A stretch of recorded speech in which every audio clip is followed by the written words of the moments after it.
I'm Marta Waller. I'm here with Dr. Joe Haraszti. Hi, Joe. Hi, Marta. You know, there are all these questions being thrown around about, aren't the doctors to blame for the people who are taking things like Adderall, Ritalin, maybe even Dilaudid or other narcotics because they've misdiagnosed a patient, or a patient has come in and given a complaint of ADHD or something. What's your take on this? Is it the doctor's fault? Well, in some cases, yes. There are unfortunately a lot of doctors who have become Dr. Feelgoods, who will prescribe just about anything if the person will pay cash or if they will pay a certain amount of money, and they do not do a good faith exam, and they just basically have a large volume and give the patients whatever they ask for. But I would say that overall, that is a small minority of the physicians out there. I think most doctors try to do a good job. They try to perform a good faith exam. They try to live by their Hippocratic oath, and I don't think that they are so venal as to just prescribe whatever a patient wants. So where is the real problem? There are many facets to this, but I think one of the biggest problems is direct-to-consumer advertising by the big pharmaceutical companies.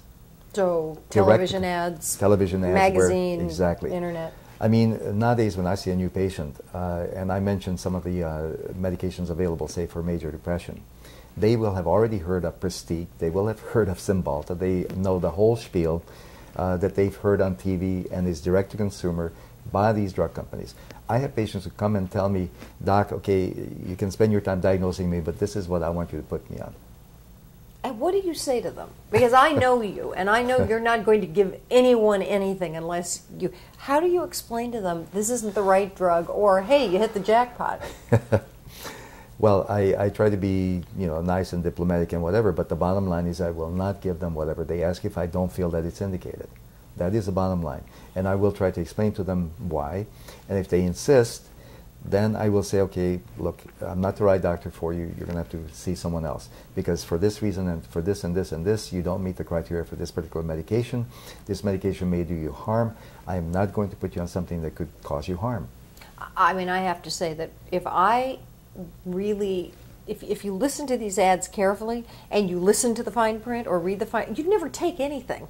Exactly. I mean, every single one of them has death as a side effect. Oh, yeah. Oh, yeah. Every one of them. No, it's usually at the very end, Yeah. and it's said very fast, and that's a fine print, the equivalent of the fine Right. print, and they tell you, okay, all of these things can happen, and Death. no one would want to be put on that medication. No, I always listen to all of those, and I'm sitting there listening to them, and I'm thinking, after all the side effects, I'd rather have the condition. Right. Or Right. I'd rather die. Right.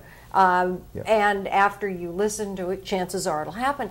The problem, I mean, I can see the value of direct-to-consumer for certain things, but I've listened to some of the things for some of these drugs, the Cymbaltas and the Prestige, Seroquel, some of these things. Yeah. I think maybe some of the allergy medicines, it's nice for people to be able to go in and say, gee, I've heard about this, but some of the psychotropic drugs, I wonder, I mean, it's opened up a window that and a door, in fact, that previously had been slammed shut, and it's a nice way to make the mental health issue more acceptable, but it also sort of says to patients, you can diagnose yourself. Right.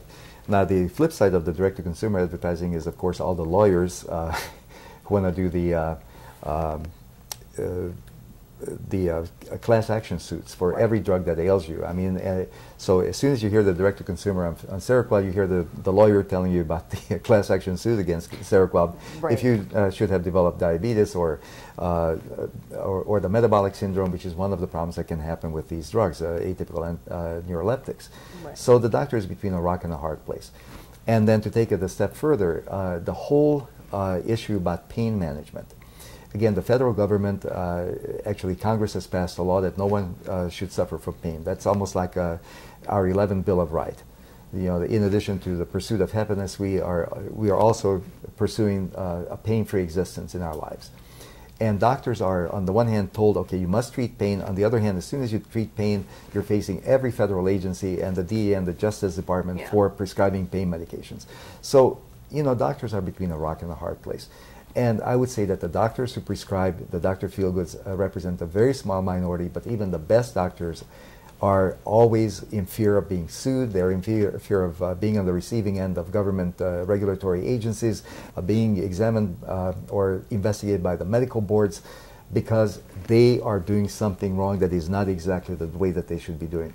And I would say, we should put the blame squarely where it belongs, which is the big drug companies, big government, and leave the poor doctors alone. Well, I think the big drug companies are probably behind a lot of what happens. But it is an interesting concept that, the doctors are very pressured, and I tend to agree with you. They, on one hand, they're getting squeezed by insurance companies and squeezed by Medicare, Medicaid, and if a patient comes in, they can't spend 2 hours explaining why this won't work, and sometimes it's just easier to say, okay. And let me just say, I'm to a certain extent I'm venting, and I'm not being totally objective about this because I'm on the receiving end on some of this. And again, I feel like very small in this whole argument against doctors and everything else.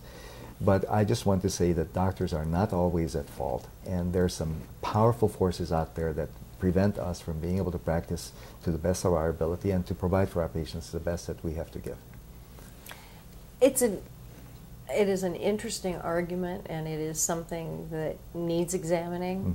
It is also something I think the public should think about the next time they go in with a brochure and say, I want this medicine, or when someone hears about Adderall or Ritalin and says, I want this because they've heard it works like speed. An interesting thing, something definitely to think about, and we will give it some serious thought. Until next time, I am Marta Waller. And I'm Dr. Joe Haraszti. Thank you much. Thank you. Thank you for watching. Yeah.